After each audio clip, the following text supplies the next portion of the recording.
miarabantsika rehetra faly tafaraka aminareo eto indray. Ny tantarantsika androany dia mitondra lohateny hoe rehefa tsy misy fakantsony.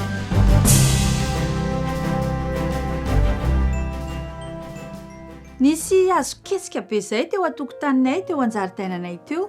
Efa nahatratra 12 metatra tanohany mihitsy ny ahavony. Hazo kesika tena tsara tarehy be izy io taloha. Raha jerena lavitra izy dia ohatry ny mbola hazo matanjaka be. Rehefa jerena akaiky nefa dia hita fa hazo efa maty. Feno rantsana mandady mifikitra eo aminy avy ety ambany ka hatrany ambony. Ary izay sisa no mitazona azy tsy enjera. Ohatry ny hoe tena manao fanamby amin'ny taona mihitsy ity hazo ity. Fa indray maraina izay nisy rivotra nifofofo mafy dia mafy. Krak! Ozy ilay hazo avy hatrany dia mianjera. Niseho daholo ny fakany rehetra, efa lo, efa maty. Ary ilay ratsana be tabe nisaringitra taminy koa dia nirodana voasarika nanaraka azy. Tsy afaka nanao na inona akory. Nareo ve mahatsikaritra fa be tabe ny olona mitovy amin'izany? Ny endrika izy ireo ety ivelany dia mahasodoka ny havery, na izy tenany aza dia sodoka amin'ny tenany ihany koa. Matoko teny ery izy ireo rehefa mandalo fahasahiranana sady manana ny maha izy azy ery ny fitondran-tenany. Kanefa any anatiny any dia tsy misy aina mikoriana velona intsony. Ireo olon'ireo dia vokatry ny fitaizana azony, ireo fomban-drazana, ireo fombafomba eo amin'ny fiarahamonina. Izany rehetra izany no mamolavola an'ireo olona ireo nandritra ny taona maro dia maro.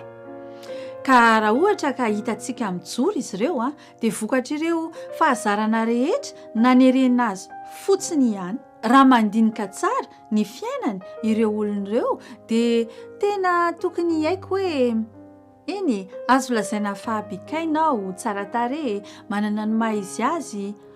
Kanefa rehefa mandinika ny antoko-pinoko ny fombafomba rehetra arahiko tsy mampiseho mihitsy ny zavatra marina aty anatiko aty. Rehefa mihamafy ny rivotra, mihamafy ny tadio dia rovotra daholo ny rantsana marefo rehetra mamono an'ilay hazo ary mirodana miaraka aminy. Indray andro any mantsy na ahoana dia tsy maintsy rodana ilay hazo be, tsy maintsy hiala amin'ity tany ity koa isika.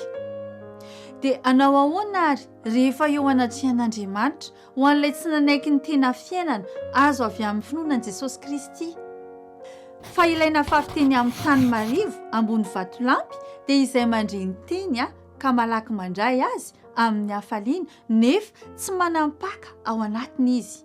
Fa maharitra vetivety foana koa avy izay fahoriana na fanenjehana noho ny teny dia malaky tafitohina izy. Hitantsika izany ao amin'ny filazantsara ny Mateo 7:12-20 ka hatramin'ny 2:20. Aoka isika hitombona tsara, azo fankatsara ao amin'i Jesosy. Jesosy dia afaka hanolotra ireo rivo-doza rehetra ireo. Ampahiry antsika anie Jesosy.